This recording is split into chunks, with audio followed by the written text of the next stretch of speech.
بسم اللہ الرحمن الرحیم نحمدہ و نصلی علی رسول الکریم۔ محترم محمد احمد صاحب اور بزرگوں، دوستوں، ساتھیوں، ناظرین، موضوع بہت اہم ہے اور اس کا بہت بڑا احاطہ ہے، اس لیے کہ آپ نے ایک ہی عنوان کے اندر تمام چیزوں کو سمیٹ دیا ہے۔ میں کوشش کروں گا کہ عنوان کی مناسبت سے اس کے حصوں کے مطابق 10 منٹ میں اپنی بات پوری کروں۔ گفتگو شروع کرنے سے پہلے میں ایک سوال جو میرے ذہن میں بھی پیدا ہوتا ہے اور مجھے اس کا جواب نہیں مل سکا ہے، میں آپ کے سامنے وہ سوال چھوڑ کر آگے بڑھوں گا۔ میری سمجھ میں یہ نہیں آتا کہ آج ہم ملک کے بدلتے منظرنامے پر گفتگو کرنے کے لیے کھڑے ہوئے ہیں، اور ملک میں جو منظرنامہ بدل رہا ہے، کس طرح سے بدل رہا ہے، وہ ہمارے اور آپ کے سامنے موجود ہیں۔ سوال یہ ہے کہ گزشتہ 60 سالوں کے اندر جس منظرنامے پر کام ہو رہا تھا، جس سیکولر اور آئین کی بنیاد پر جس سماج کی تعمیر ہو رہی تھی، اور کم و بیش ملک کی تمام پارٹیاں جو سیکولر کہلاتی تھیں، جو اکثریت میں ہیں، اور عوام کی اکثریت اس کے ساتھ تھی،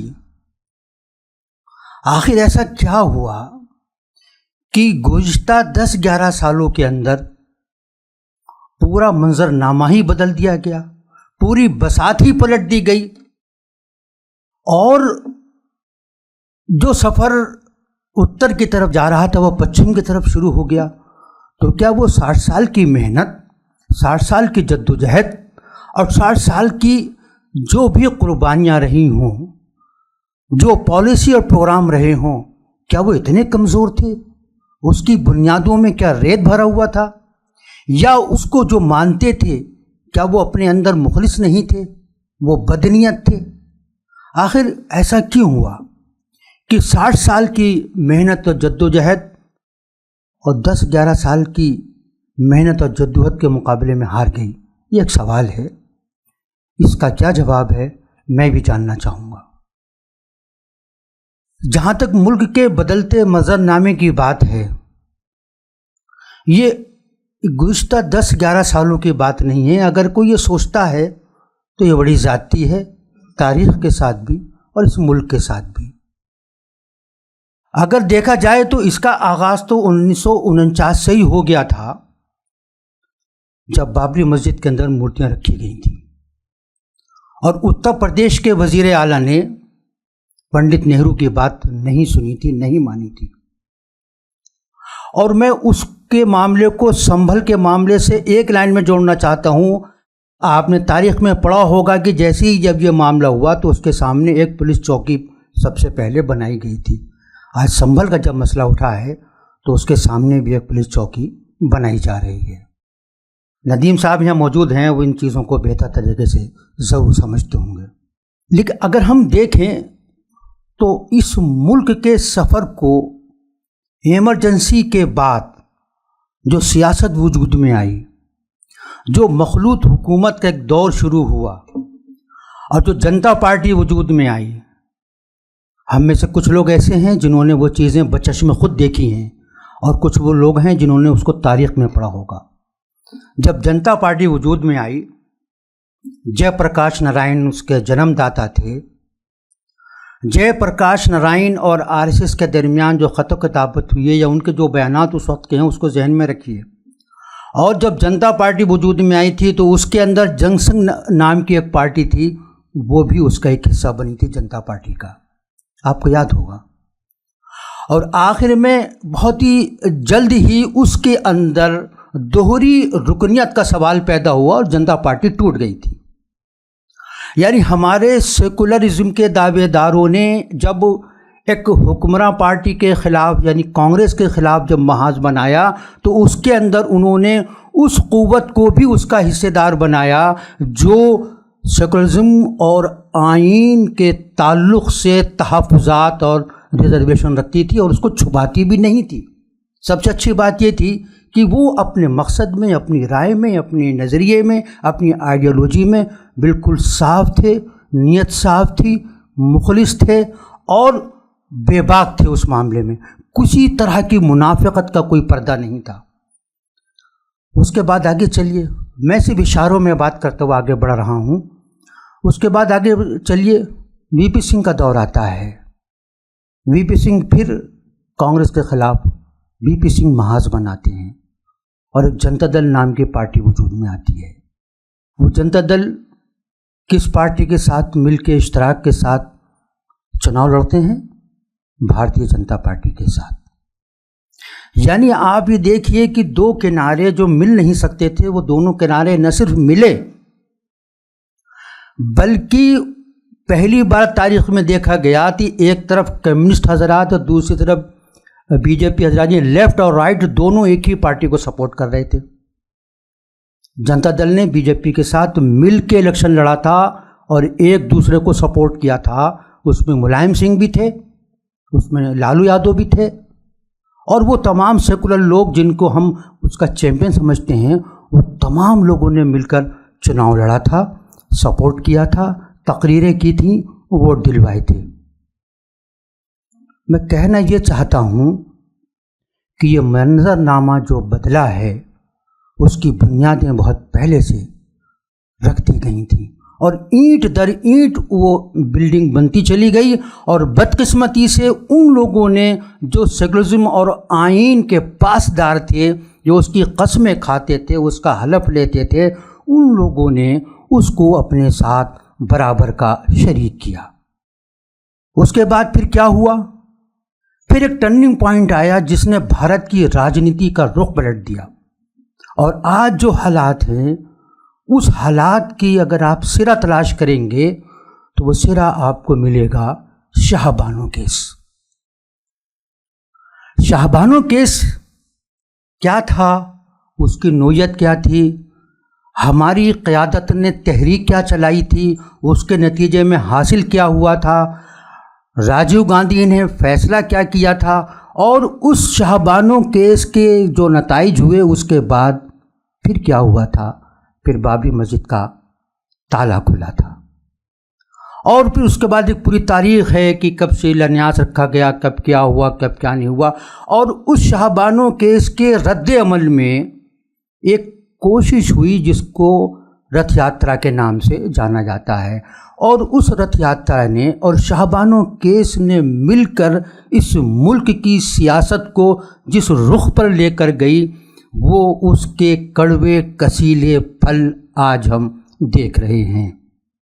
اور بدقسمتی سے اس پوری تمام صورتحال کی جو جننی ہیں، جو جنم داتا ہیں، جو خالق ہیں، وہ ہماری سیکولر پارٹیاں ہیں، چاہے وہ کانگریس ہو یا اس کی جتنے بھی نیچے آتی ہیں ریجنل پارٹیاں ہیں، کوئی بھی. شاید لالو پرساد یادو کے علاوہ کسی بھی سیکولر پارٹی یہ نہیں کہہ سکتی کہ اس نے بی جے پی کے ساتھ ہاتھ نہ ملایا ہو یا اس کے ساتھ مل کے سرکار نہ بنائی ہو. اس لیے موجودہ حالات کی تمام تر ذمہ داری کسی ایک پرٹیکولر پارٹی کے اوپر ڈالنا تاریخ کے ساتھ بھی ناانصافی ہوگی اور اپنے ساتھ بھی ناانصافی ہوگی. اب وہاں سے ایک نیا سفر شروع ہوتا ہے. یعنی وی پی سنگھ نے جو کمنڈل کمیشن کی رپورٹ لاگو کی، اس نے اس ملک کی سیاست کو دوسرا رنگ دے دیا اور منڈل ورسس کمنڈل کی لڑائی شروع ہوئی.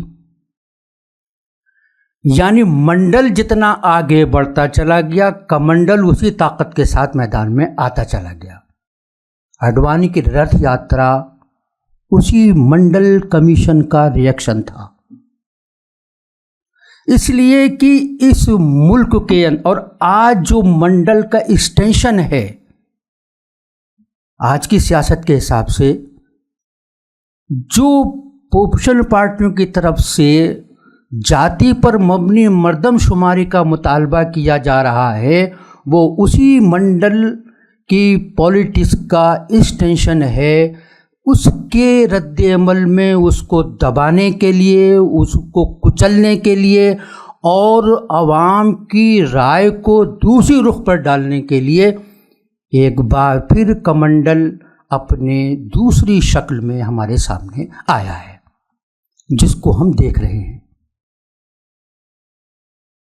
اب سوال یہ پیدا ہوتا ہے کہ یہ جب ہم یہاں سے یہاں تک آ گئے اور اس میں سیکولر پارٹیوں کے رول کو، ان کے انوالومنٹ کو، ان کی منافقت کو ہم نظر انداز نہیں کر سکتے، اس لیے کہ تاریخ یہ بتاتی ہے کہ جہاں جہاں چھینٹے دکھائی دے رہے ہیں خون کے، چاہے وہ ہمارے آئین پر ہوں، چاہے وہ ہماری ہسٹری پر ہوں، چاہے یہاں کی مائنورٹی کمیونٹی پر ہوں، یہاں کے دلتوں پر ہوں یا یہاں کے آدیواسیوں پر ہو، اس خون کے چھینٹوں میں ان کا ہاتھ سب سے زیادہ ہے جن کو ہم سیکولر کہتے ہیں۔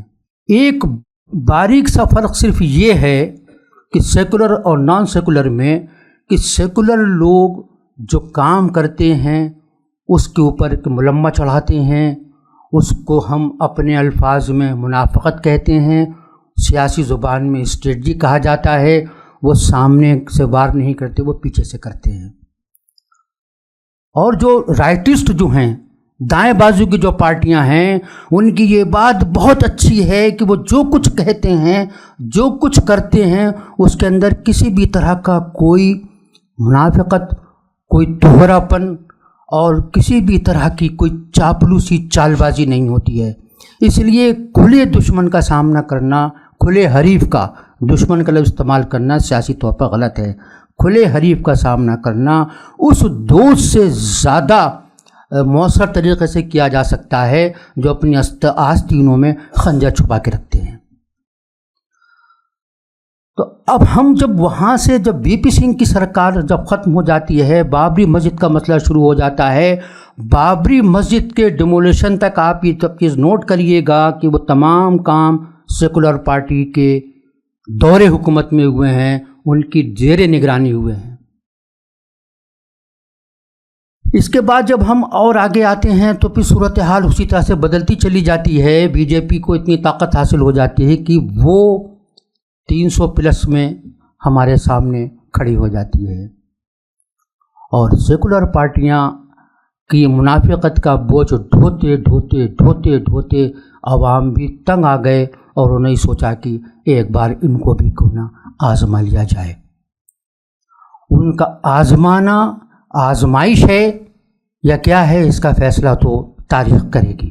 پھر ہم ادھر آتے ہیں کہ جب یہ دور شروع ہوتا ہے 2014 سے 2024 کا، 2014 میں جب حکمراں پارٹی تھکی ہوئی سی نظر آ رہی تھی، الزامات کا، بدعنوانیوں کا اس کے اوپر اتنا لیگیج تھا کہ وہ اس کے بوجھ سے ٹوٹ گئی، اور ایک نیا دور آیا، نیا بھارت آیا، نیا بھارت کا تصور دکھایا گیا، اور عوام جس میں سب شامل تھے انہوں نے اس نئے بھارت کے تصور کو قبول کیا جو 14 سے لے کے 24 کے اندر چل رہا ہے۔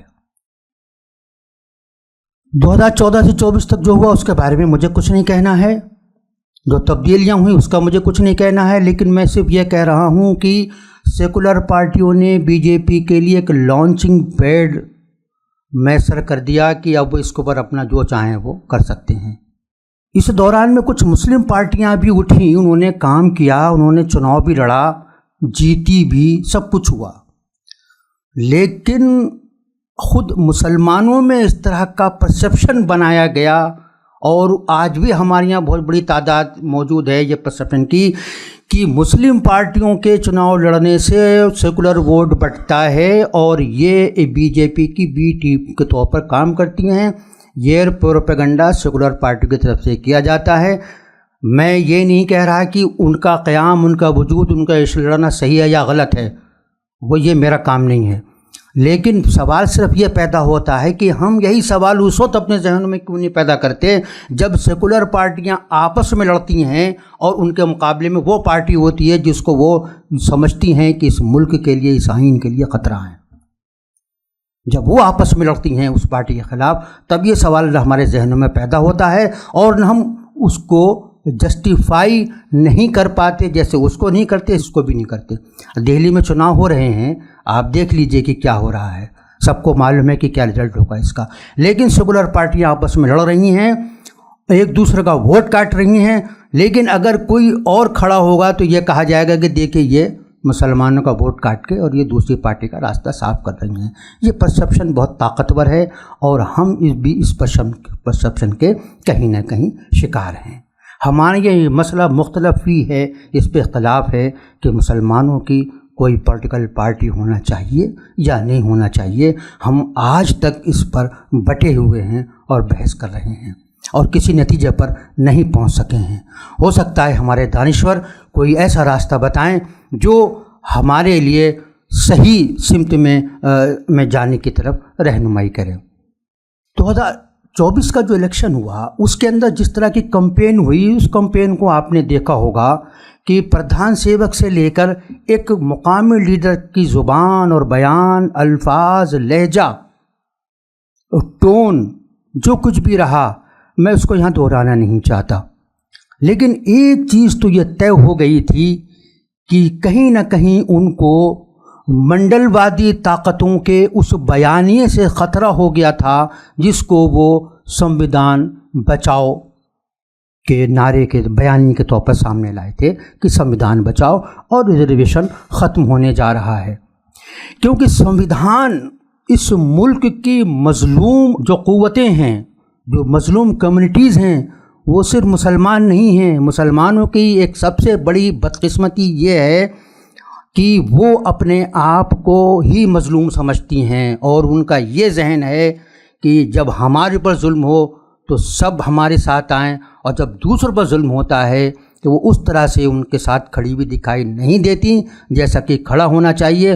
خود کئی دلت رہنماؤں نے یہ بات ذاتی طور سے مجھ سے کہی ہے کہ جب ہمارے اوپر کوئی ظلم ہوتا ہے تو دور دور تک کوئی نظر نہیں آتا, الا ماشاء اللہ کچھ NGOs ہیں وہ کام کرتی ہیں, وہ وہاں بیٹھ جاتی ہیں, لیکن بحیثیت مجموعی مسلمان ان مظلوموں کے ساتھ کھڑا ہوا نظر نہیں آتا. لیکن اس کے اوپر کوئی افتاد آتی ہے, وہ کسی پریشانی میں مبتلا ہوتا ہے تو وہی چاہتا ہے کہ سب ہمارے ساتھ کھڑے ہو جائیں, اور وہ کھڑے بھی ہوتے ہیں.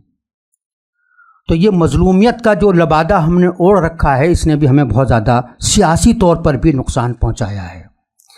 تو 24 کے الیکشن میں جو صورتحال بنی وہ اسی بیانیے کی گونج تھی جو VP سنگھ کے زمانے میں ہوا تھا. یعنی منڈل وادی طاقتوں نے جو نعرہ دیا سمویدھان بچانے کا, اور اس کے ساتھ ساتھ ان کی دوسری بات یہ تھی کہ یہ سرکار آئے گی تو ریزرویشن ختم کر دے گی, اس لیے کہ ان کی صفوں میں سے اس طرح کے بیانات کچھ ٹاپ کے لیڈروں کی طرف سے بھی آئے تھے کہ ریزرویشن کو ختم کر دیا جائے گا اور آئین کو بدل دیا جائے گا. تو اس بیانیے کو تقویت ملی, اور اس بیانیے کے نتیجے میں جو کچھ بیانات آ رہے تھے وہ ریئیکشنری تھے اور ان کی سمجھ میں نہیں آ رہا تھا کہ اس کا کیا کیا جائے. اسی وجہ سے آپ دیکھیے کہ اس بیانیے کا اثر یہ ہوا کہ سیٹیں گھٹ گئیں اور پہلی بار ایک NDA سرکار وجود میں آئی. پہلی بار کہا گیا کہ یہ NDA سرکار ہے. اب لگ یہ رہا تھا کہ اس چناؤ کے بعد صورتحال بدلے گی. منڈل وادی جو طاقتیں ہیں جو ڈومینیٹ لگ رہا تھا کہ کر رہی ہیں, اتر پردیش میں جس طرح کے رزلٹ آئے وہ آپ نے دیکھا کہ آدھی سے زیادہ سیٹیں منڈل وادی طاقتوں کے پاس چلی گئیں. لیکن ایسا لگا کہ وہ جو منڈل وادی طاقتیں تھیں وہ چاہے PDA کے نام سے ہوں یا کسی اور نام سے ہوں, ان کو یہ لگا کہ ہم جنگ جیت گئے اور وہ خرگوش کی طرح گئے اور چادر اوڑھ کے سو گئے کہ بس اب تو کچھ ہونے والا نہیں ہے, بس اب سب کچھ ہمارے ہی بلے بلے ہے. لیکن وہ لوگ جو پالیٹکس کو 24/7 سمجھتے ہیں, جو ساتوں دن کام کرتے ہیں, 24 گھنٹے کام کرتے ہیں, لگے رہتے ہیں, محنت کرتے ہیں, پسینہ بہاتے ہیں, وہ سوچتے رہے کہ ہونا کیا چاہیے, اس لیے کہ اگر یہ صورتحال رہی تو آگے چل کے بہت نقصان ہو جائے گا. اس کے نتیجے میں پھر آپ نے جو چناؤ ہریانہ میں ہوئے, جو چناؤ مہاراشٹر میں ہوئے, آپ نے اس کا رزلٹ دیکھا. اسی میں پھر آپ نے کچھ اس طرح کے نعرے, اس طرح کی باتیں سنی جس کو کٹیں گے تو بٹیں گے کہا جاتا ہے, اور کہنا یہ ہے کہ شاید یہ سب چیزوں نے مل کر ملک کی سیاسی صورتحال کو بدل دیا، اور اب ایک ان کا اپنا بیانیہ پھر غالب آ گیا ہے اس سنویدھان بچاؤ والے پر، اس لیے کہ سنویدھان بچاؤ والی طاقتیں خاموش ہو کر بیٹھ گئی ہیں، جن کو انہوں نے سپورٹ کیا تھا وہ بھی گھر جا کے بیٹھ گئے اور ان کو یہ لگا کہ ہم جنگ جیت چکے ہیں۔ تو پھر ایک نیا بیانیہ آیا، مسجدوں کے اندر مندروں کی تلاش، اور وہ تلاش اتنی شدت کے ساتھ ہو رہی ہے کہ اس کے بارے میں روزانہ اخبارات میں ہم یہ پڑھتے ہیں کہ آج اس مسجد کے اوپر دعویٰ ہو گیا ہے، آج اس مزار کے اوپر کوئسچن مارک لگا دیا گیا ہے، حتیٰ کہ اجمیر کی درگاہ جو پوری دنیا میں احترام کی نظروں سے دیکھی جاتی ہے، پوری دنیا کے لوگ وہاں پر آتے ہیں، اس پہ بھی دعویٰ کر دیا گیا ہے۔ اور اس کے بعد وزیر اعظم نے اور وزیر دفاع نے چادر بھیجی ہے وہاں پر، یہ بھی اس کا ایک پہلو ہے۔ پھر آپ کل جو اتر پردیش کے ماننیے وزیر اعلیٰ نے جو تقریر کی ہے، اس تقریر کو جو مندرجات ہیں ان پر غور کریے۔ اوقاف کا مسئلہ آیا، آپ کی جو تہذیبی انصاف کی جنگ شروع کی گئی، سنسکرتی نیائے، یعنی ماضی میں ہماری تہذیب کے ساتھ جو سلوک کیا گیا بقول ان کے، اس کے نیائے کا وقت آ گیا ہے۔ تو وہ ان کے پاس طاقت ہے، اقتدار ہے، وہ اپنے حساب سے اس کا نیائے کرنے کی سوچ رہے ہیں۔ بدقسمتی سے عدلیہ کا جو رویہ سامنے آیا ہے، ہم عدلیہ پر انگلی نہیں اٹھا رہے، لیکن عدلیہ کے رویے کا جو عملی اظہار ہوا ہے بابری مسجد کیس سے لے کر سنبھل تک، یعنی اس کے باوجود بھی کہ عدلیہ نے یہ کہا کہ ہم یہ مانتے ہیں، یہ جانتے ہیں کہ یہ مسجد جو ہے یہ مندر بنا کے نہیں کی گئی ہے، اس طرح کا کوئی ثبوت نہیں ہے، اس کے باوجود بھی ہم اس کو مندر بنانے کے لیے سونپتے ہیں۔ یہ عدلیہ کا فیصلہ تھا۔ ہماری مسلم لیڈرشپ نے بغیر کسی استثناء کے، معاف کیجیے گا، کہ انہوں نے یہ اعلان کر دیا تھا کہ عدالت کا جو بھی فیصلہ ہوگا ہم اس کو مانیں گے، یعنی جو بھی میں سب کچھ آ گیا، صحیح ہوگا غلط ہوگا، آئین کے مطابق ہوگا قانون کے مطابق ہوگا یا نہیں ہوگا، ہم اس کو مانیں گے۔ چنانچہ جب ایک طرف سے کسی بھی طرح کی مزاحمت کا، کسی بھی طرح کے پروٹیسٹ کا یقین ہو گیا کہ نہیں ہوگا، اور دوسرا فریق یہ کہہ رہا تھا کہ اگر ہماری مرضی کے مطابق ہوگا تو ہم مانیں گے، نہیں ہوگا تو نہیں مانیں گے، تو جب ایک فریق نے سرنڈر کر دیا ہے آئین کو مانتے ہوئے اور عدلیہ پر بھروسہ کرتے ہوئے، کیونکہ ہم آج بھی عدلیہ پہ بھروسہ کرتے ہیں، عدلیہ کے کیسے بھی فیصلے آئے ہوں، بدقسمتی سے عدلیہ کے زیادہ تر فیصلے اس تمام معاملات میں ہمارے خلاف ہی آئے ہیں، چاہے وہ شریعت کے معاملات ہوں، چاہے وہ مساجد کے معاملات ہوں، لیکن ہم پھر بھی عدلیہ پہ بھروسہ کرتے ہیں۔ عدلیہ پہ بھروسہ کرنا چاہیے، اس لیے کہ ہمارے پاس اور کوئی راستہ بھی نہیں ہے۔ تو عدلیہ کی معاونت کہیے یا ان کے فیصلوں کو آپ کوئی بھی نام دیجئے، اس نے ان کے حوصلوں کو اور جوان کیا۔ یعنی جو معاملہ 3 مسجد تک محدود تھا، یعنی بابری مسجد، متھرا کاشی، وہ معاملہ بڑھ کر سنبھل، بدایوں، علی گڑھ، پتہ نہیں کہاں کہاں تک چلا گیا ہے، اور کہاں کہاں تک جائے گا، لامتناہی معاملہ ہے، اس کے کوئی روک نہیں ہے، کوئی کچھ نہیں کر سکتے۔ بھاگوت صاحب کچھ بھی کہتے رہے ہیں، لیکن اب یہ شیر جو ہے پنجرے سے باہر آ گیا ہے، کہاں جائے گا، کدھر جائے گا، کچھ نہیں پتہ۔ یعنی ان لوگوں کے بھی قابو میں نہیں رہا ہے جن لوگوں نے اس شیر کو پنجرے میں بند کیا تھا ڈرانے کے لیے۔ تو اب یہ جو بیانیہ سیٹ نیا کیا گیا ہے، اس بیانیے کے مقابلے میں کوئی اور بیانیہ سامنے نہیں آیا ہے، اس لیے صورتحال ان کے حالات کے حساب سے چل رہی ہے۔ یعنی جیسا کہ میں نے کہا کہ سرکار کا، عدلیہ کا، ان اداروں کا جو قانون کا نفاذ کرتے ہیں، ان تمام چیزوں کے مشترکہ کوششوں کے نتیجے میں جو کچھ ہو رہا ہے وہی ملک کا بدلتا منظرنامہ ہے، اور اس بدلتے منظرنامے کی مزاحمت کے لیے، اس کے مقابلے کے لیے، اس کے جواب کے لیے نہ ہمارے پاس کوئی بیانیہ ہے، نہ ہمارے پاس کوئی حکمت عملی ہے، بلکہ ایسا لگتا ہے کہ وہ تمام قوتیں شکست خوردہ ہیں جو اب تک کسی نہ کسی طریقے سے